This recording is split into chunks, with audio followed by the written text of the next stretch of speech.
Interesting because I've been having these conversations with a lot of like iconic character actors, these guys that, and women even, and women also, these people who have really kind of become the character. Like for example, Lawrence Fishburne. Oh Right? yeah, of course, yeah.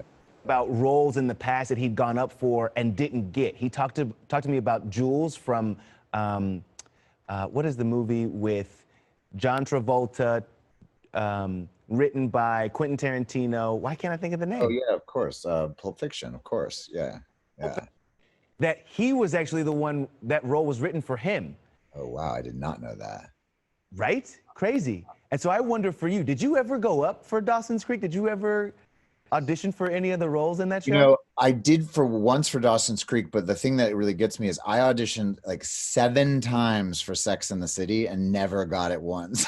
Like to the point where I was like, what am I? Come on, you guys know who I am. They're like, I've done 7 auditions for you now. Like, what? Like, please just hire me or don't ever hire me. I don't know. But like there's a bunch of them like that that are back in my career. Dawson's Creek, I think I only auditioned for once, but you know, like every actor, I fought and still fight for roles, you know, and early on in my career, it was you know, take anything, and particularly if it was a good show like Dawson's Creek or like Sex and the City or something iconic like that. There's so many things like that that I have years of, and I would say sometimes some pretty intense heartbreaks too, where you're like, really, like, you know, or you told you get it and then it doesn't happen, or another actor, more, you know, a more famous actor decides to take it away from you. And like, I kind of have a funny one with Matt Damon. I don't know if this is true, but I'd been hired for a voiceover job, and I was really excited about it because it was a really good voiceover job. And then supposedly like Matt Damon called the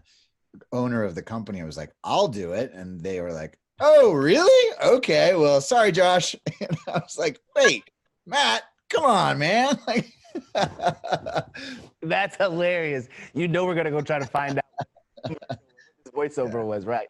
Oh man, that's hilarious.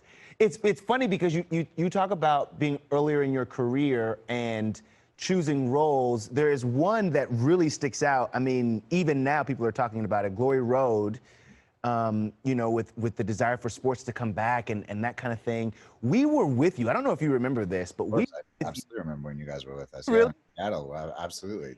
We have so much footage of you sleeping that we could create like a TikTok account. You sleep. I'm pretty sure it'd be a hit. But like, what do you remember about that time in your life and about this movie, this project that you were a part of? Well, the first one kind of comes to what you're saying. The miraculous thing for me was that Ben Affleck dropped out.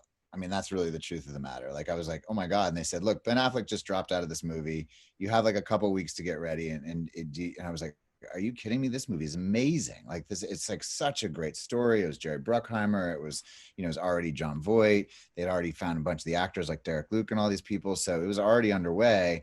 And I kind of came into it last minute and I had to learn, you know, a lot about who this guy was. And it's really truly one of, if not my favorite film experiences of all time, partly because the way that we made the movie was Jerry Bruckheimer gave us like complete, just whatever you guys want. So for me, I had these amazing coaches.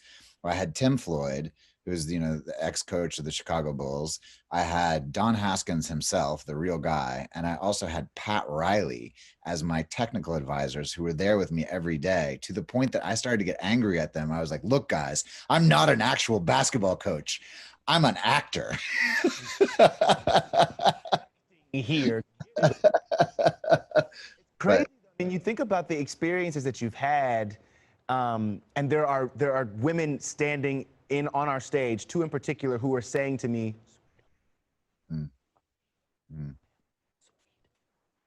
they want to know. Sure. I mean, we ask you almost every time we see you, would you be down for, you know, with all the things that are being rebooted, would there be a chance to see you and Reese on camera again? I would do it in a heartbeat. I would love to do it. I put it out there again to Reese. I mean, I think it's like Reese is, you know, Reese has obviously become, as we know, like a mogul, you know, and is, you know, intensely busy on so many levels with so many projects. And I mean, not just film and TV projects, but also her book project and her, her clothing projects and all the different things. So it's kind of one of those things where we're all sort of hoping, hey, when Reese pulls the trigger. But it's really why I did The Secret too, is because it's the same director, Andy Tennant, who did Sweet Home Alabama here. I get to work with him, and the same DP that we had from Sweet Home Alabama. So like these wonderful kind of flashback moments, but it was without, it was like I was flashing back and thinking about, almost 20 years ago when we made that movie now. So I really hope to get a call from, her or Disney someday saying, Reese says yes now, so let's go do it. And Right. so I know she said she wants to too. So I put it back out here. I know everybody does, put it that way. They're clapping. They're claps. It's funny because I was going to ask you. There's a line in the movie that says, "The more you think," it's actually your line. Your character Bray says it. The more you think about something, the more you draw it to you. My question to you is there a moment in your life where you've noticed that at work, right? That thought process, that belief at work for you.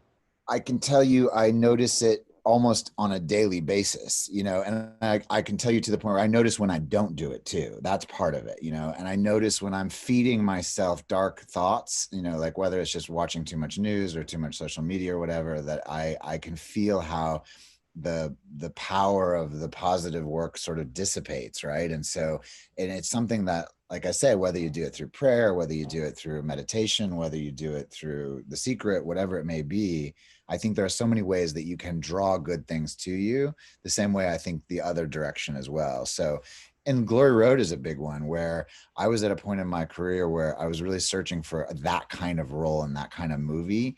I was very, like in this movie, it says, how can you know what you want, or how can you ask for what you want if you don't know what it is, right? And so during that period of time, I so clearly knew what I was searching for in terms of the kind of movie, the kind of character, and that I love true stories, and that I really, that movie came to me for exactly that reason.